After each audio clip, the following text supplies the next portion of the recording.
assim João 12, no verso 6. Veio, pois, Jesus, 6 dias antes da Páscoa, a Betânia, aonde estava Lázaro, a quem ele ressuscitara dentre os mortos. Deram-lhe ali uma ceia. Marta servia. Lázaro era um dos que estavam à mesa com ele. Então Maria, tomando uma libra de bálsamo de nardo puro, de grande preço, ungiu os pés de Jesus e os enxugou com os seus cabelos. E encheu-se a casa do cheiro do bálsamo. Mas Judas Iscariotes, um dos seus discípulos, aquele que o havia de trair, disse: por que não se vendeu este bálsamo por 300 denários e não se deu aos pobres? Ora, ele disse isso, não porque tivesse cuidado dos pobres, mas porque era ladrão. E tendo a bolsa, subtraía o que nela se lançava. Respondeu, pois, Jesus: deixai-a. Verso 7 diz: respondeu, pois, Jesus: deixai-a para o dia da minha preparação, ou para o dia do meu sepultamento. Para o dia da minha preparação, ou para o dia do meu sepultamento, ou ainda para a sepultura, ela o guardou, ou seja, guardou o perfume. Diga assim: para o dia do meu sepultamento, ela o guardou. Para a minha sepultura, ela o guardou. Irmãos, tudo aquilo que você tem guardado nas suas mãos precisa ter um motivo, precisa ter um sentido. Por que você guarda algo? Para que você retém algo com você guardado? Algo de valor extremamente expressivo. A Bíblia tem nos desafiado, irmãos, a gente ter algo guardado, algo que tenha um valor inestimável, algo que tenha um valor extremamente expressivo, algo que possa valer muito para nós em todos os sentidos, sabe, no sentido sentimental, no sentido financeiro, mas que a gente possa ter algo guardado para ser entregue no tempo certo à pessoa certa. Amém? Lembra que nós falávamos aqui na terça-feira passada, quando ministrávamos a oferta sobre Gideão. E Juízes capítulo 6 fala que havia uma grande fome na terra, havia uma confusão tremenda. Por quê? Porque vários povos, diz ali, os amalequitas, os medianitas e os povos do Oriente se juntaram para vir contra um único povo chamado de Israel, contra a igreja. E diz que eles cruzavam os desertos nos seus camelos. E eles entravam em Israel como uma multidão inumerável de gafanhotos. E eles eram tantos que não se podia contar, tamanho era a quantidade dos inimigos de Israel. E vinham para saquear tudo aquilo que Israel estava plantando, semeando e produzindo.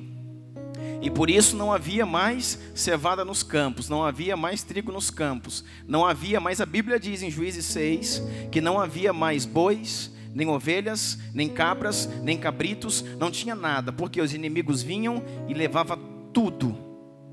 E a igreja Israel passou a habitar nas covas, nos buracos que eles faziam para se esconder. Está entendendo? Quando o Senhor então escolhe um homem chamado Gideão, que é um libertador, e eu preciso entender, pelo amor de Deus, que tudo que está na Bíblia, irmãos, é para eu me identificar com isso. Assim como o Senhor escolheu você para ser um libertador, assim como Deus me escolheu para ser um libertador, para ser um ministro de Deus, para ser um testemunho vivo, para ser alguém que queima, que arde pelo Senhor, o Senhor aparece e nos dá assim sabe, o Senhor nos dá uma comissão. Ele vem com a sua palavra ardendo no nosso coração e nos entrega algo muito claro, de forma que você não consegue mais sair daquilo. Você já tem vocação, ou seja, treinamento para fazer alguma coisa, mas Deus quer te inserir no chamado. Nós temos aprendido isso aqui, que vocação fala daquilo que você sabe fazer. E chamado fala de um lugar espiritual, onde você retorna. Deus chama você para um lugar onde você retorna para Ele. E o chamado é quando você está no Pai, e o Pai está em você. Então Deus quer te inserir no chamado. Vai pegando. E quando isso acontece, irmãos, foi a mesma coisa que aconteceu com Levi. Levi é Mateus, o apóstolo de Jesus, o discípulo de Jesus, o cobrador de impostos. O Senhor Jesus está passando lá pela alfândega, onde está sendo cobrados os impostos. E Jesus passa e entra justamente na fila do Levi. E o Levi está lá com o seu uniforme de funcionário romano, com seu crachá de funcionário romano. Ele está lá com a roupa de cobrador de impostos. E ele está lá sentado, recolhendo os impostos, e o Senhor entra exatamente naquela fila. E quando passa na fila de Levi, olha bem para ele. E o Levi olha bem para Jesus. E o Levi não sabia bem quem era aquele homem, porque já tinha ouvido falar da sua fama, mas não sabia bem quem era. Mas Jesus sabia bem quem era o Levi, porque Jesus nos conhece muito bem. E ele vai e paga o imposto ali e tal. Eu acredito, irmãos, que o Senhor deu uns 2 ou 3 passos. E o Levi ficou já olhando, porque algo já estava borbulhando no seu espírito, algo já estava queimando no seu coração. E o Levi ficou meio assim, meio inquieto, olhando para aquele homem, para a pessoa de Yeshua, do Cordeiro de Deus, que tira o pecado do mundo, do meu e do seu Senhor e Salvador. E Jesus está de costas, e Levi está olhando, Jesus está de costas, e Levi está olhando, até que vai passando, vai se distanciando, e Levi está pensando, o que será que está acontecendo, até que o mestre para, olha para ele e diz: Levi! Aí ele: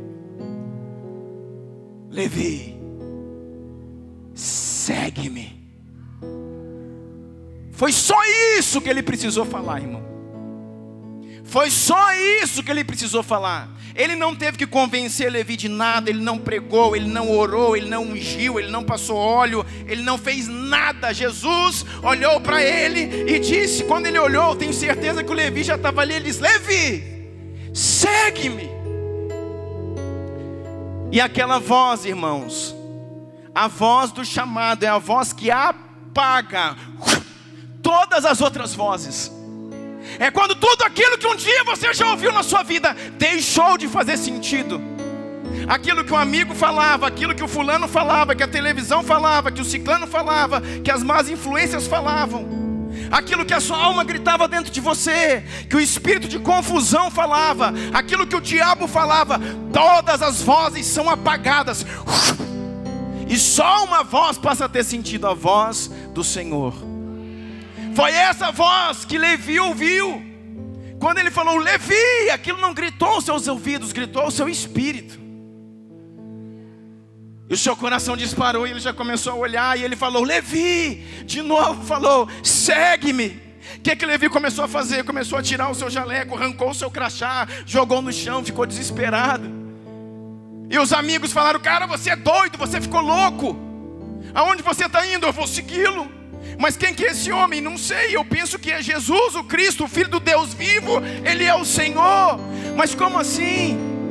E sua carreira? E seu salário? E seu salário, irmão? E seu salário, irmão? E sua próxima venda? E sua próxima venda, e sua comissão? E o contrato que você ia assinar, irmão? E agora? Levi falou: agora não tem mais jeito. A voz que consome o meu espírito brada no meu coração: eu preciso ir até Ele. Eu preciso ir até Ele. E o povo falou: cara, mas você é um louco. Você vai perder seu crachá, você vai perder o seu título. Aqui você é um pastor, aqui você é um isso, aqui você é presidente. Você vai seguir esse homem para ser o quê? Para ser servo. Eu vou seguir esse homem para ser servo. Levi falou: sabe o quê? Durante toda a minha vida, desde o dia que eu nasci, eu estou procurando ouvir essa voz. Eu passei a minha infância, eu passei a minha adolescência, eu passei parte da minha fase adulta procurando ouvir essa voz. Há algo brada no meu espírito que um dia uma voz gritaria para me resgatar do nada, para me resgatar da minha angústia, para me resgatar da minha solidão, para me resgatar do meu abismo. E essa é a voz que eu estou esperando durante toda uma vida. Durante toda uma vida, essa é a voz que eu esperava. Essa é a voz que eu esperava. Eu sinto no meu coração que é essa voz. E todo mundo, os amigos dele vai juntando, todos os outros publicando. Cara, você é muito louco, não vai ter volta para você. Você está traindo o imperador de Roma. Você pode ser até perseguido e morto por causa disso. E o seu salário? E o seu salário? E agora, e o seu título? E agora, o que você vai fazer com isso? Eu não sei o que eu vou fazer com isso. Eu sei que tocou aqui. Eu sei que a voz dele entrou e ministrou não somente aos meus ouvidos, mas entrou no meu espírito.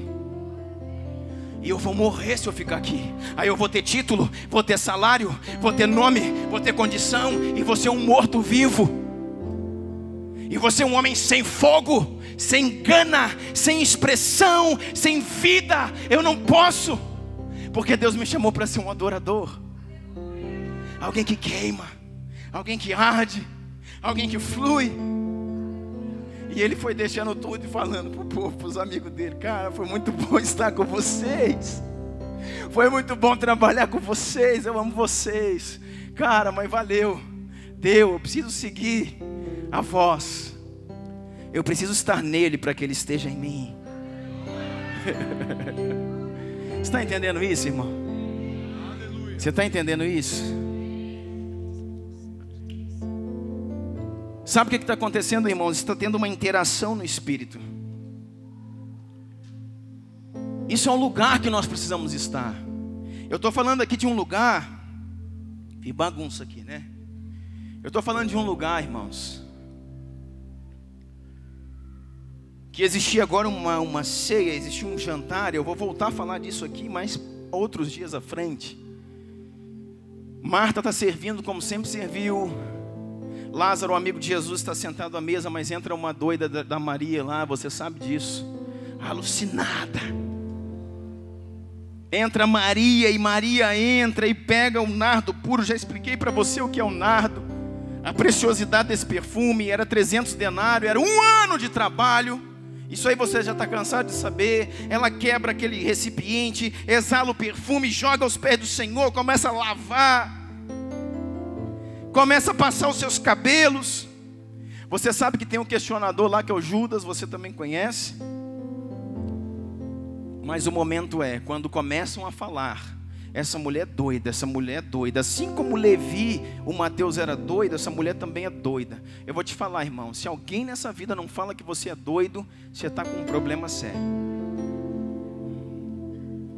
Se alguém nessa vida não fala: pô, esse cara é doido, aí você está com um problema sério. Você tem uma grande chance de se tornar um religioso.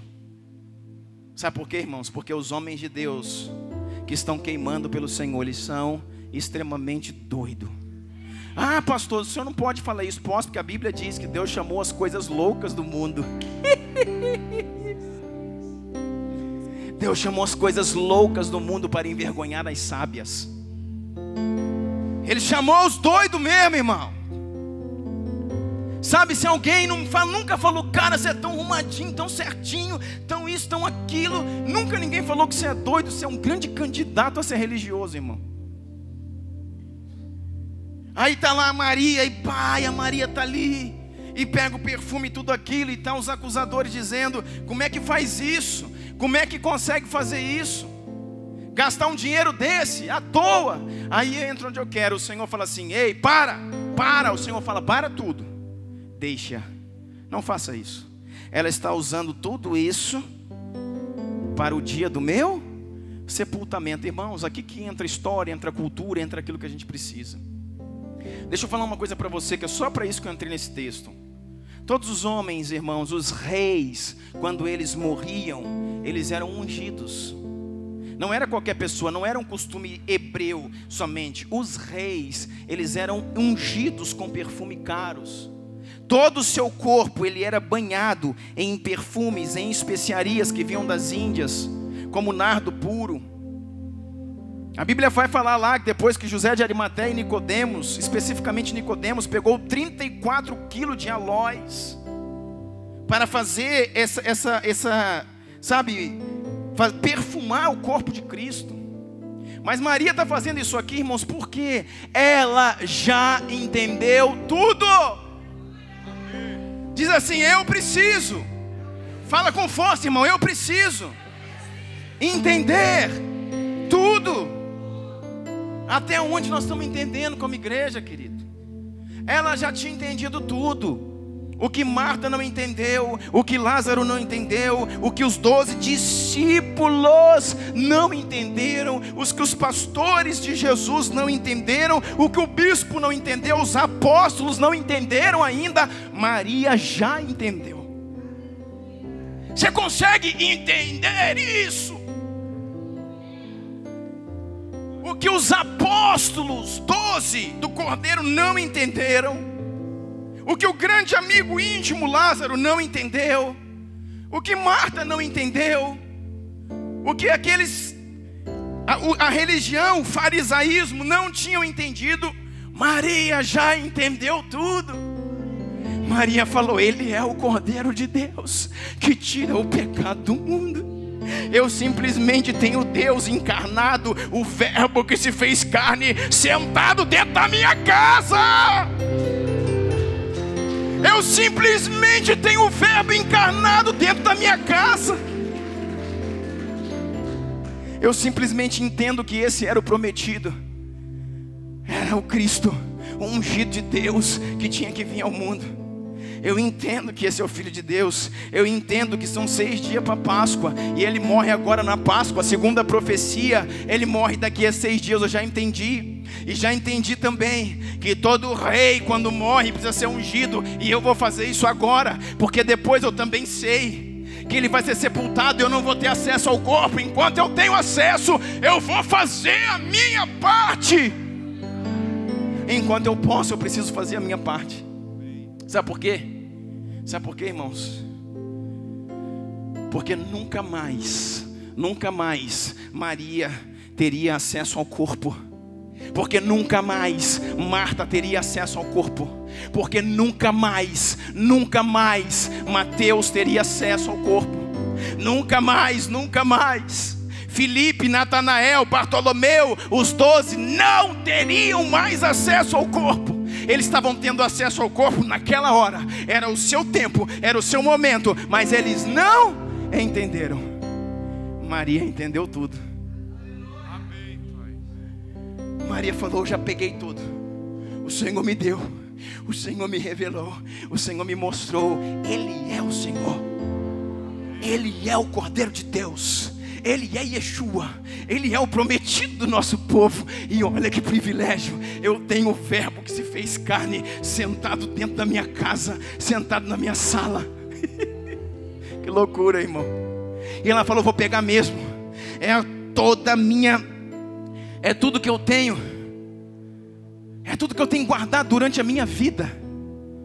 Pega, eu já falei para você, pega o seu salário, multiplica por 12, pega mais as férias, 13º, e põe tudo lá. Foi esse valor que ela gastou num vídeo de perfume. Eram todas as suas economias.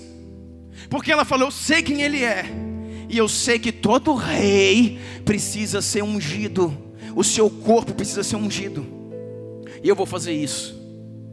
E assim ela fez. E assim ela fez. Agora olha, irmãos, pega comigo. Abre a sua Bíblia aí agora, por favor, em nome de Jesus.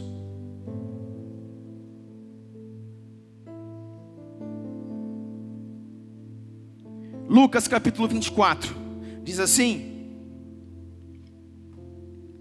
Aqui é depois da ressurreição.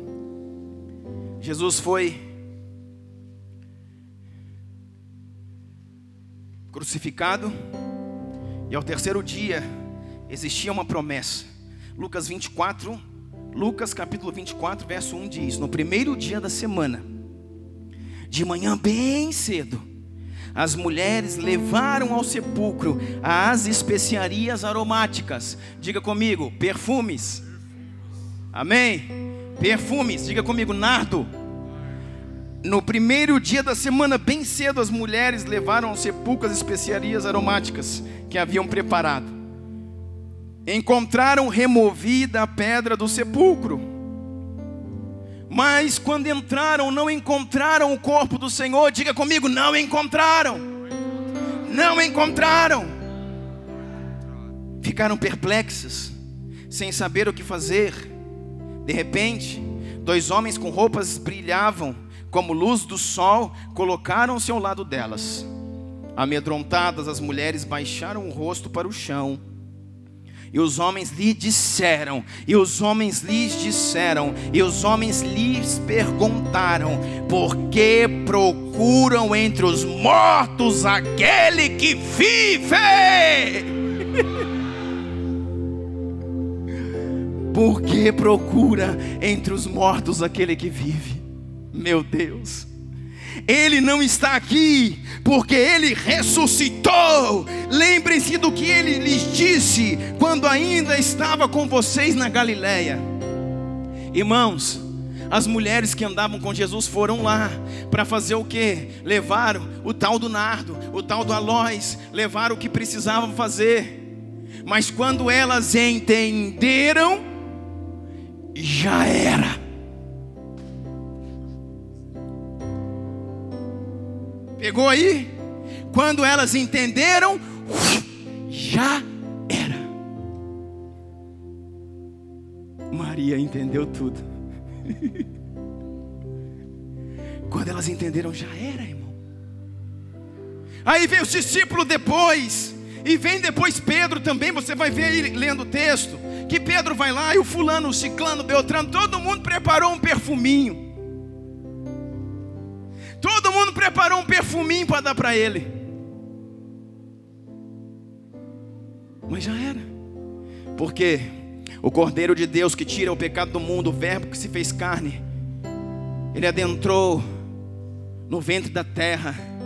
Ele saqueou o inferno. Ele subiu às alturas. Ele ressuscitou. Sabe o que eu vou dizer para você, irmãos? Esse povo aqui ainda viria Jesus, mas é um Jesus glorificado. Não tem mais como ungir nada, irmão. Já era. Passou o tempo. Porque, irmãos, demorou demais para entender. Demorou demais para responder. Demorou demais. Passou o tempo, acabou o tempo. E aí, querido? Quem que você é nessa história? Você é a Maria ou você é as mulheres do sepulcro? Que está difícil para entender, irmão, para pegar na corda, dando corda, dando corda, dando corda, dando corda. Aí anda mais um pouquinho, que é os bonequinhos de corda. Aí para, e dá mais um pouquinho, irmãos. Acorda tu que dormes. Irmãos, vamos nos envolver com aquilo que Deus está fazendo, para que não seja tarde. Para que não seja tarde. Aquela mulher tinha guardado algo específico para que quando Deus se manifestasse tivesse o que entregar, irmãos. E esse negócio específico, a coisa mais importante que você tem, não fala só de recurso, irmão, fala da sua vida, do seu coração, do seu tempo. Fala de entregar algo a Deus. Eu estava falando de Gideão lá atrás e não concluí. Gideão, naquele tempo todo que vinham os inimigos contra ele, quando Jesus aparece para ele e diz: tu é um libertador, e eu te chamei, vai na tua força. E o anjo então do Senhor já estava desaparecendo. Ele falou: peraí, se é tu mesmo, então eu tenho que te dar alguma coisa. Eu vou selar o meu chamado. Peraí que eu vou trazer um cabrito. Da onde ele tirou esse cabrito, irmão? Está escrito no texto de Juízes 6 que não tinha cabrito, não tinha cabra, não tinha boi, não tinha ovelha, não tinha nada, porque os inimigos vinham e roubavam. Roubavam, irmãos, o que está descoberto. O que está protegido, que é do Senhor, ninguém vai roubar, irmão. Gideão escondeu o cabrito. Falou: isso aqui é do Senhor, ninguém toca. Ninguém toca no meu cabrito, porque quando o Senhor se manifestar para mim, me ungir, quando o Senhor vier me chamar, quando o Senhor vier me comissionar, quando o Senhor falar que é o meu tempo, eu vou falar para ele: tu não vai sair da minha frente de mão abanando, não. Eu tenho algo para sacrificar diante do Senhor. Meu cabrito, cevado, preparado, guardado, está pronto. está pronto. Esse povo fez tudo certo, na hora errada. Abre Mateus capítulo 11, eu estou falando para você sobre entendimento, sobre tempo de reação. Um tema bom para essa mensagem, o tempo de reação. Quanto tempo nós estamos, irmãos, demorando para reagir, para entender? Mateus 11:16 diz assim, olha aqui, pega aí no seu espírito, Mateus capítulo 11, verso 16.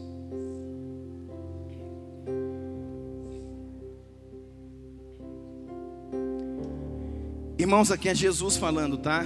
Diz assim: a que posso comparar esta geração? Olha só, irmão, por favor, pense aqui na geração que o Senhor está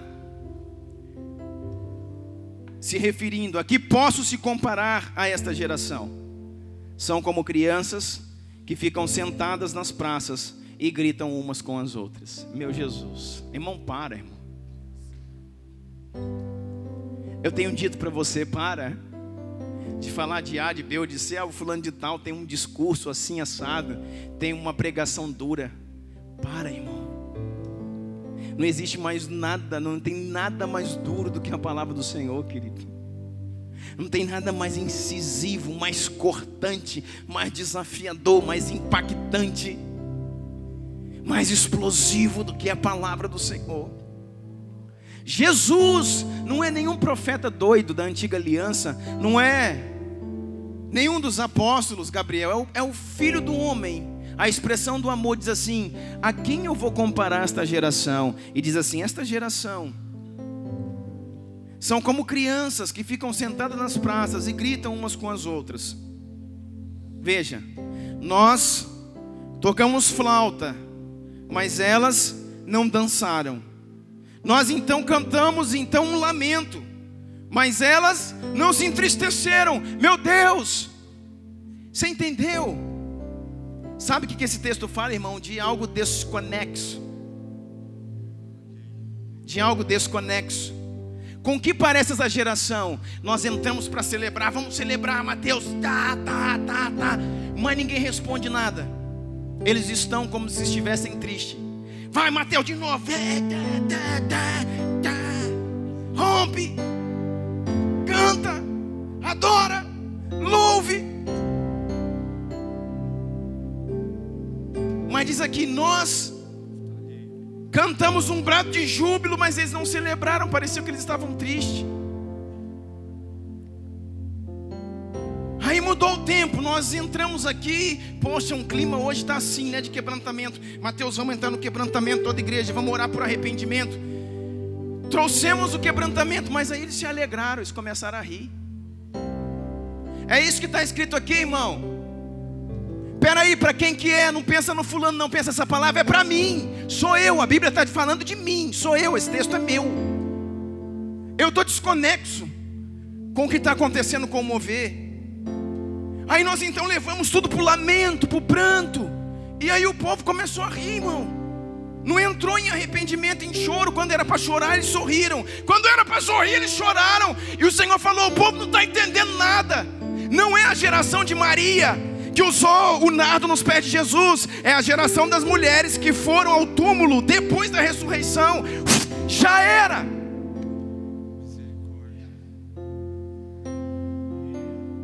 Está desconexo, irmão. Com que eu, Jesus, o Filho, posso comparar esta geração? São como crianças, ficam sentadas nas praças e gritam umas com as outras. Nós vamos e tocamos flauta, induzimos adoração, mas elas não dançam. Aí nós então cantamos um lamento, mas elas não choram. Sabe o que isso quer dizer? Não responde ao que está sendo gerado. Até que ponto, irmãos, você tem que sair daqui? Você precisa sair daqui com isso na sua cabeça. Até que ponto eu estou respondendo ao que está sendo gerado? Até que ponto aquilo que está sendo gerado no coração de Deus na igreja do Senhor Jesus sobre a terra, no lugar que eu estou inserido como base, até que ponto aquilo que está sendo gerado eu estou respondendo a isso.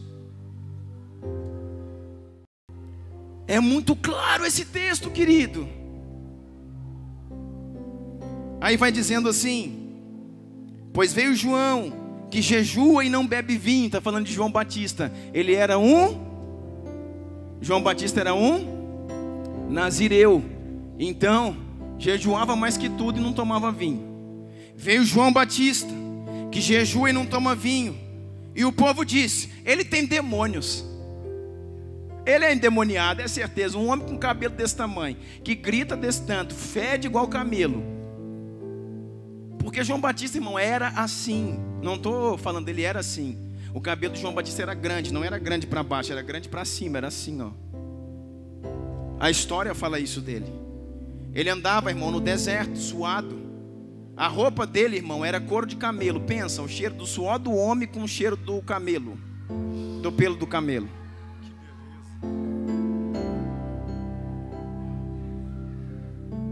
Está entendendo? Andava todo suado, com cabelo desse tamanho. A pregação dele era só: arrependei-vos, raças de víboras, crede no evangelho. Depois a nossa pregação que é dura, irmão. Ele falava disso: quem vos ensinou a fugir da ira vindoura? Arrependei-vos, arrependei-vos, arrependei-vos. Era só essa pregação. E todo mundo arrependia e entrava no rio, irmãos, para ser batizado. Mas olha só, tem um povo ali. Pois veio João, ele jejua e ele não bebe vinho. E o povo diz o quê? Tem demônios. Aí o verso 19: então veio o Filho do Homem. Jesus está falando de quem, querido? Dele mesmo. Aí veio eu sou o Filho do Homem, eu sou Jesus. Veio o Filho do Homem comendo e bebendo, porque Jesus comia e bebia. Aí o povo diz o quê? Tá aí um comilão, um beberrão, amigo dos publicanos e dos pecadores. Isso aí é fanfarrão.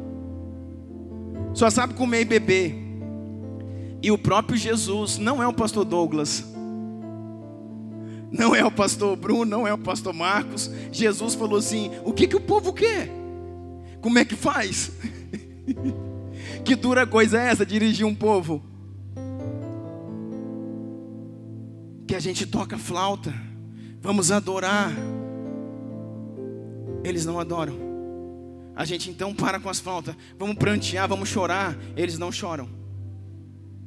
Aí vem um homem que não come nada, jejua, é mega espiritual, jejua, não toma vinho, e diz: esse aí tem demônios.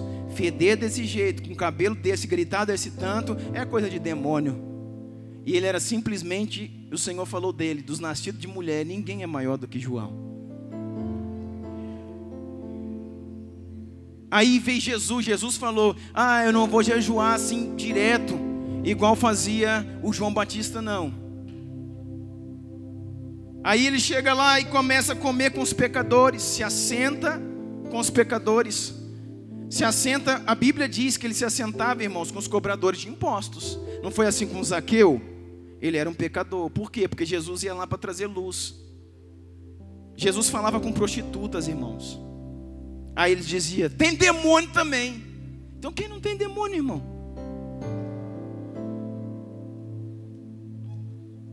Quem é que não tem demônio? Como é que faz? E olha aqui que o Senhor continua dizendo. Olha o que o Senhor continua dizendo. Então Jesus começou a denunciar as cidades em que havia sido realizada a maioria dos seus milagres, porque não se arrependeram. Aí ele diz assim: ai de você, Corazim, e ai de você, Betsaida, porque os milagres que foram realizados entre vocês, se tivesse sido realizado em Tiro e Sidom, há muito tempo elas teriam arrependido, vestido roupas de saco e cobrindo-se de cinzas. O Senhor começa a falar: ai de ti, Betsaida, ai de ti, Corazim. O que é Betsaida e Corazim? São cidades em que o Senhor Jesus começou o seu ministério. Essas cidades ouviram a palavra do reino. Essas cidades ouviram revelações. Essas cidades viram milagres. Essas cidades foram impactadas com fogo. Essas cidades viram um evangelho avassalador. Essas cidades viram gente sendo curada, paralítico andando, cego enxergando. Tudo aquilo que a gente acha que precisa ter. Sabe o que eu vou dizer para você? Não fez efeito. O Senhor Jesus está falando que tudo aconteceu nessa cidade, mas tocava flauta e eles não dançavam. Entrava para arrependimento, mas eles não choravam. E o Senhor falou assim: ai de ti, Betsaida, ai de ti, Corazim. Porque o Senhor começa a falar, se Sodoma, se Gomorra, vai falar aí depois embaixo, se Tiro e Sidom, que eram cidades lá, sirofenícias, que foram destruídas, querido, destruídas no passado pela iniquidade. Se elas tivessem visto tudo isso que vocês viram, Betsaida e Corazim, elas teriam se arrependido. Sodoma e Gomorra, o centro da prostituição, o centro da fornicação, o centro, irmãos, do roubo, do adultério. Sodoma e Gomorra, o centro, irmãos, da impiedade. Os lugares em que o órfão, a viúva, os lugares em que os necessitados, eles eram explorados, eles eram estuprados. Essa é a realidade de Sodoma e Gomorra. E o Senhor está dizendo, se eu tivesse passado em Sodoma e Gomorra e feito o que eu fiz aqui em Betsaida, todos eles tinham se convertido. Sabe o que o Senhor está dizendo? A mentalidade nossa hoje é pior do que Sodoma e Gomorra, que o Senhor destruiu com fogo. É pior do que Tiro e Sidom. Puxa pela lembrança, Ezequiel 28 fala a respeito de quê, irmão? Do rei de Tiro, que o Senhor associa, faz um paralelo, mostrando que o rei de Tiro é a figura de Satanás, é o Lúcifer. O rei de Tiro é o Lúcifer. O rei de Tiro é o diabo. O rei da cidade chamada Tiro é Satanás. E o Senhor está falando, nessa cidade o povo tem um coração mais brando do que Corazim e Betsaida.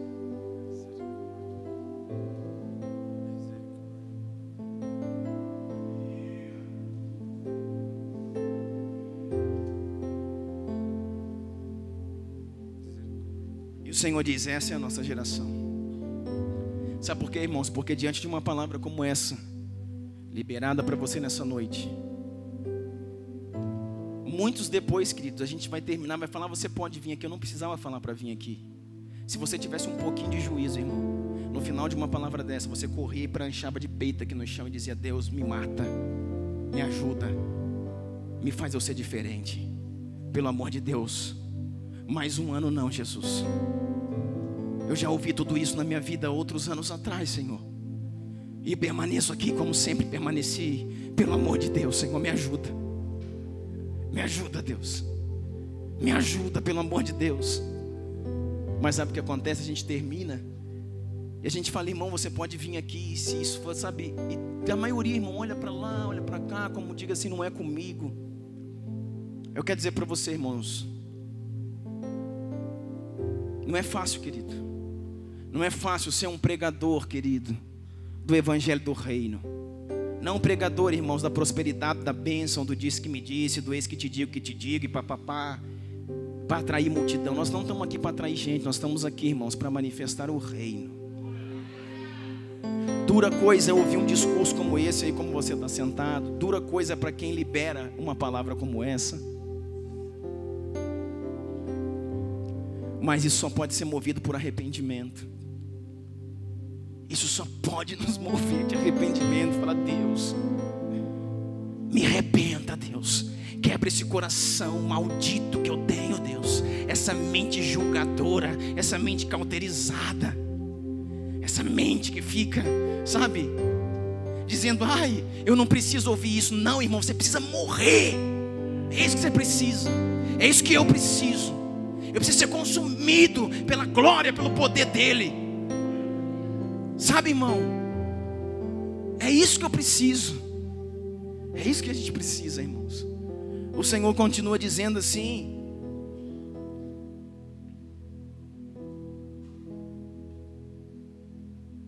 Ai de vocês, 21, Corazim, de vocês, Betsaida, porque se os milagres que foram realizados entre vocês tivessem sido realizados em Tiro e Sidom, há muito tempo eles teriam se arrependido, vestido roupas de saco e se cobrido de cinzas. Mas eu lhes afirmo que no dia do juízo haverá menor rigor, ou seja, eu vou ser mais tolerante com Sidom do que com vocês. Tem jeito, irmão, de ser brando? Tem jeito, querido, de contar piada nos domingos à noite, de levar uma igreja na base do trelelê. O Senhor diz assim, irmãos, escuta isso: eu lhes afirmo que no dia do juízo final haverá menor rigor para julgar Tiro e Sidom do que julgar vocês. Você, Cafarnaum, será elevado até o céu. Não, você descerá até o Hades.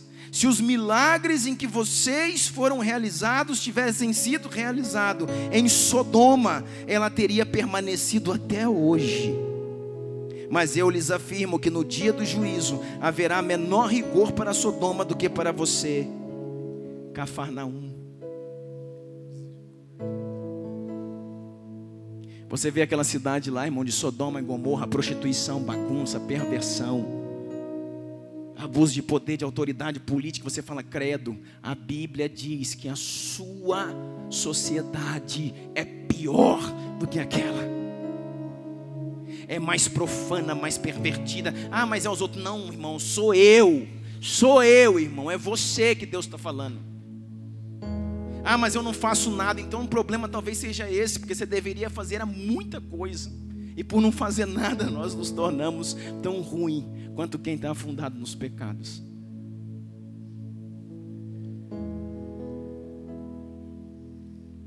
Sim, Pai, pois assim foi o teu agrado. Verso 27, todas as coisas que me foram entregues por meio do Pai, ninguém conhece o Filho senão o Pai, ninguém conhece o Pai senão o Filho e aqueles que o Filho quis revelar.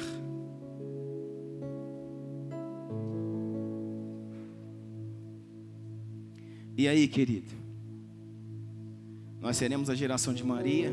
Estou entendendo tudo. Ou seremos a geração daqueles que quando chegamos, irmão, já era, passou o tempo, foi embora?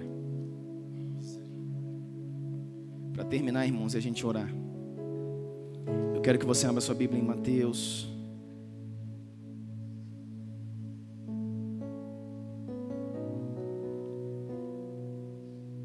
Abre em Lucas, irmãos. Deixa esse texto de Mateus. Lucas 14 diz assim: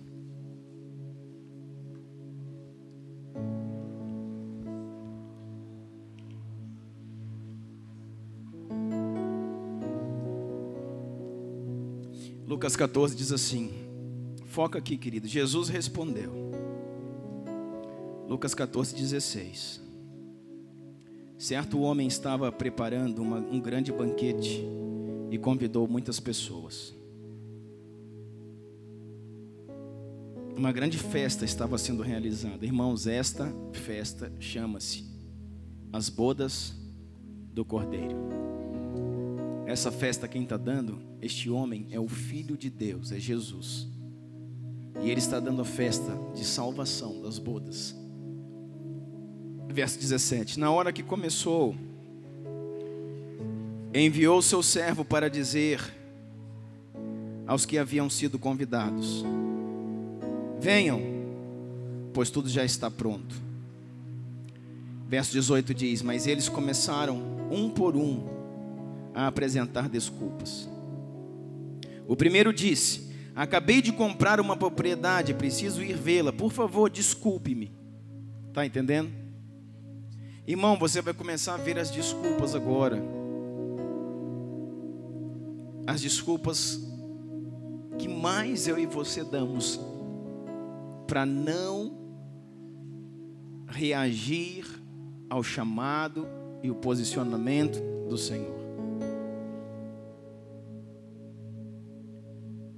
Diz assim comigo: não se trata de abandonar as coisas proibidas. Se trata de renunciar às permitidas.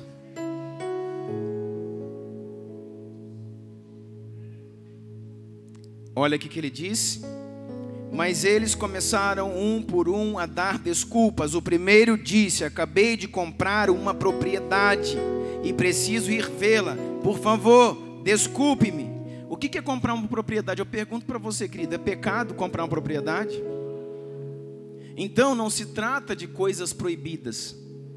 Comprar uma propriedade, vamos dizer, irmãos, que ele comprou uma casa dos sonhos.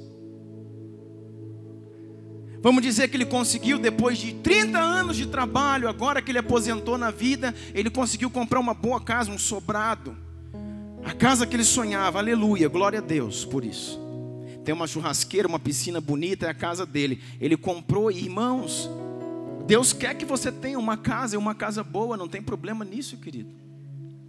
O problema é que ele não foi ao encontro marcado por Deus, porque ele quis ir ver a casa. Poxa, hoje é o dia da entrega da casa, então não posso estar com Deus nesse momento.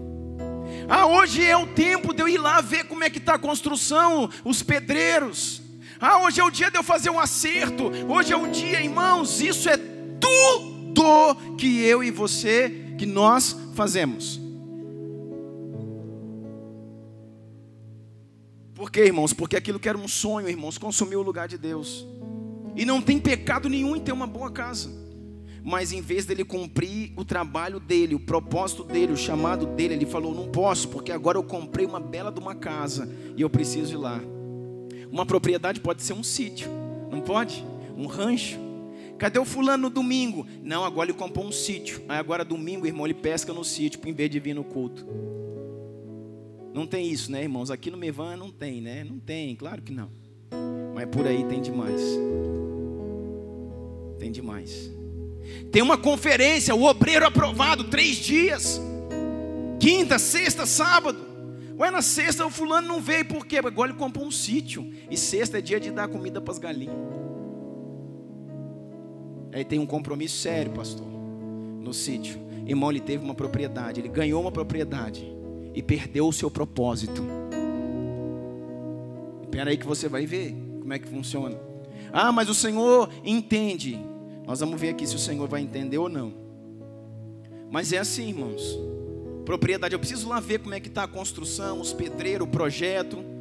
Eu preciso ver se está bonito ou não. Preciso fazer um churrasco de inauguração. Afinal de contas, minha família está vindo aí e eu agora tenho uma casa nova.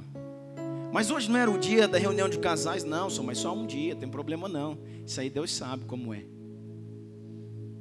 Ok. E o verso 19 diz assim, a segunda desculpa: outra desculpa: acabei de comprar 5 juntas de bois e estou indo agora experimentá-las. Por favor, desculpe-me. Diga para aquele que está dando a festa, para o Senhor, que eu não posso ir agora. Por quê? Porque eu comprei 5 juntas de bois e preciso ver como é que elas estão trabalhando, funcionando. Isso fala primeiro fala de bens, o segundo fala de trabalho. Trabalho, o Senhor entende. Não entende. Afinal de contas, irmãos, pega essa palavra para quem hoje está trabalhando e não está aqui, dá de presente. Fala, irmão, dá uma olhada nisso aí. Espírito Santo me levou a te entregar. É porque eu tenho trabalho. Isso chama-se, querido, negociar o inegociável. Mas eu vou perder. O Senhor nunca disse que a sua vida com Ele era só para ganhar. Muitas vezes você vai ter que perder muito para que ganhe a vida eterna. Ele nunca falou que caminhando com Ele você sempre ia se dar bem, irmãos. Te enganaram. Então as juntas falam de trabalho, trabalhando. Tem gente, irmãos, aqui que nós oramos tanto, pastor, estou começando uma coisa nova, estou começando meu escritório, estou começando a minha profissão, estou abrindo negócio, ora por mim, pastor, ora por mim, oramos para valer, querido. Veio na sala de oração, veio na vigília, veio nos cultos, oramos. Conseguiu um negócio, o negócio foi lá em cima, bombou. Está bombando aí fora. O irmão nunca mais vi na vida. Porque afinal de contas eu tenho que administrar meu negócio, né, pastor? Isso é o que mais a gente faz. Não vou porque eu tinha uma coisa para fazer. Eu tenho uma viagem, eu tenho isso, eu tenho um negócio, eu tenho uma coisa. Irmão, não tenha nada. Quando você tiver compromisso com Deus, eu vou ser radical esse ano, querido. Se você já achou, irmãos, que eu fui direto a você esse ano, não tenha nada. Quando você tiver alguma coisa com Deus. Sabe por quê, irmãos? Porque se todos aqueles que têm uma coisinha aqui, uma coisinha ali, uma reuniãozinha aqui, um negocinho ali, irmãos, estivessem bombando, fluindo, arrebentando, eu ia ver que eu é que estou errado. O Senhor ia falar, tá vendo, eles têm que trabalhar, porque afinal de contas eles estão trabalhando, estão provendo o reino, estão crescendo. Mas quanto mais se deixa a igreja, a obra, o propósito, para fazer uma coisinha a mais se arrebentam. Mais eu vejo um povo arrebentado, irmão. Mais eu vejo um povo, querido, sem estrutura, sem chão, perdendo a família, perdendo empresas, nomes sujos, devedores. Chega! Nós precisamos ser o modelo que Deus espera de igreja. Pode aplaudir, irmão. Você quer aplaudir? Pode aplaudir.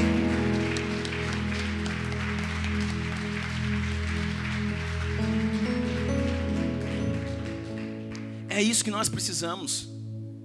Porque Deus tem me mostrado. Se eu tivesse vendo todo mundo que tem um compromissozinho a mais, a menos, a menos e a mais, e esse povo tivesse indo de vento em polpa. Porque você fala com cada um deles, eles falam, não, mas estou orando, mas estou buscando, estou em comunhão. E eu chegasse para esse povo e eles falassem, eu estou em comunhão. E Deus falasse para mim, está vendo, pastor Douglas? Eles estão em comunhão, mesmo fora do convívio. E estão rompendo, fluindo, ainda estão abençoando a obra. Eu ia coçar a cabeça e falar, é mesmo, Deus, eu que sou errado. Eu devo ser um pastor ciumento, que quero trazer o povo para a congregação. Mas o que eu vejo, irmãos, é que todos eles, sem exceções, que estão negociando o inegociável, estão indo à morte. Estão acabando com tudo que tem e com a família junto. É isso que é a realidade. Então, irmãos, eu não estou errado e muito menos a palavra. Aqui diz, no 19, que eles falaram isso. Eu comprei uma junta de boi, tem que trabalhar mais um pouco, não posso ir na reunião não. Avisa para o Senhor. O verso 20 diz assim, ainda outro disse, a terceira desculpa, acabo de me casar, por isso não posso ir. Irmão, tá vendo, Daniel? Escutando, né? Acabei de casar, por isso não posso ir. Irmãos, vou dizer para você, até a família se torna um empecilho, muitas vezes, para o cumprimento do propósito. Ah, irmãos, está aqui, não só esse texto, não, tem vários. Irmãos, a família é a menina dos olhos de Deus, é o coração do Senhor. Mas o Senhor, irmãos, muitas vezes confronta isso. Sabe por quê, irmãos? Eu vou chutar canela aqui também, até agora do povo de família. Até, irmãos, quando a gente deixa de fazer as coisas, fala, não, mas tem um pessoal lá em casa, eu não posso ir. Está errado, irmão. Está errado. Está errado. Ah, eu estou recebendo agora a família, vem um grupo em casa, hoje é almoço de domingo, então nós vamos ficar lá, porque afinal de contas é errado, né? Afinal de contas é a família, né? O pastor entende, o Senhor também entende, Deus não entende, irmãos, e eu também não entendo, está errado. Você querer deixar um compromisso com Deus, porque isso, fulano chegou, fulano foi, não sei quem veio, não sei quem deixou de ir, não tem problema. Irmãos, se você tem um compromisso com Deus, você tem um compromisso com Deus. Chegou alguém em casa, o que faz? Querido, eu estou indo para a igreja, quer ir comigo? Vamos lá, irmão, comigo, eu preciso estar lá, e você vai também. Vamos lá, e depois de lá a gente sai, janta junto, come junto. Eu não vou na igreja, você não vai na igreja, eu não fico com você também. Tchau e bênção, Jesus te abençoe. Fica aí se você quiser, a chave de casa está aqui. Me espera no sofá, tem suco na geladeira, tem pão na mesa para tomar o lanche. Daqui a 2 horas ou 3, pode ser 4 também, eu estou de volta, irmão. Me espera aí que eu vou chegar. E é assim que a palavra diz, irmãos. Tem casal, irmão, que casa e some da igreja. É lógico que lua de mel, né, querido? Calma. A pessoa nem aqui não está. E tomara que não esteja mesmo, irmão. Some daqui para lua de mel, para que ninguém te perturbe. Passa lá uma semana, 2, 3, desaparece. Pra vocês ficarem, namora bastante, irmão. Porque quando chegar aqui é trabalho. Tem irmão que já casou 6 meses, é casadinho de novo. Irmão, vai aprender a lidar com Deus, irmão. Lua de mel, irmão, chegou 3 semanas, 4, ficou 1 mês de lua de mel. No dia seguinte chegou, mas trabalho, irmão. É vida normal, casado, vamos trabalhar, exercer ministério.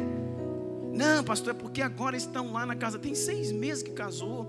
Ele está vindo nas reuniões. Ele deixou o ministério porque agora está aprendendo a arrumar uma casa.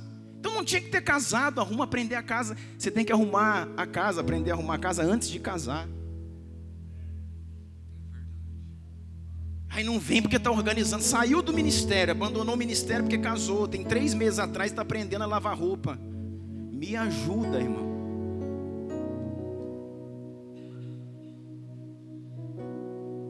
Tudo isso você já devia saber, querido, antes de casar. Para que você desapareça na lua de mel, irmão. Não leva o zap. Não leva o Facebook. Não leva telefone. Some, querido. Se puder ser 2 semanas, ótimo. Se for 3 é melhor. Se for 1 mês, irmão, que benção. Mas depois que você voltou, irmão, acabou. Interessa você tem, irmãos, 1 mês de casado ou 60 anos de casado, irmãos. É luta, trabalho. E nós não podemos, querido, parar tudo aquilo que nós estamos fazendo, a não ser, irmãos, que a nossa família, que o nosso casamento esteja acabando, esteja sendo destruído pelo ativismo. É outra coisa.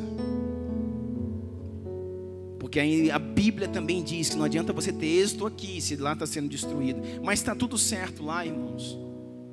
Não para, querido, por nada. Está aqui na Bíblia, não tem outra coisa, não tem outra interpretação. O outro diz, acabo de me casar. Pior que esse aqui ainda está acabando de casar. Talvez esteja até na lua de mel. Eu acabei de casar, por isso eu não vou. Eu não posso responder o que Deus está me pedindo.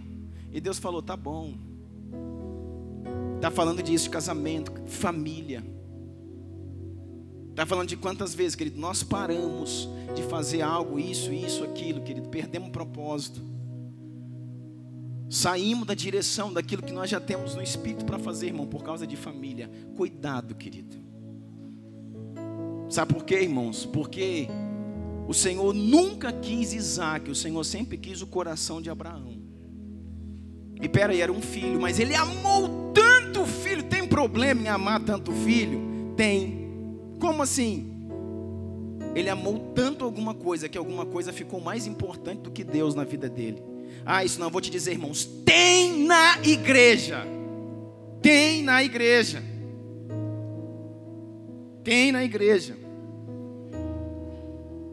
Ele amou tanto o filho que Deus ficou em segundo plano. E Deus falou, me dá esse filho. Porque antes do filho, eu era Deus na sua vida. Agora Isaac se tornou o seu Deus. Me dá esse filho. Eu quero ver. Eu não quero passar por isso não, irmão. Por isso eu não vou amar nada na minha vida mais do que a Deus. Porque tudo que eu coloco no lugar de Deus, Deus me pede como prova.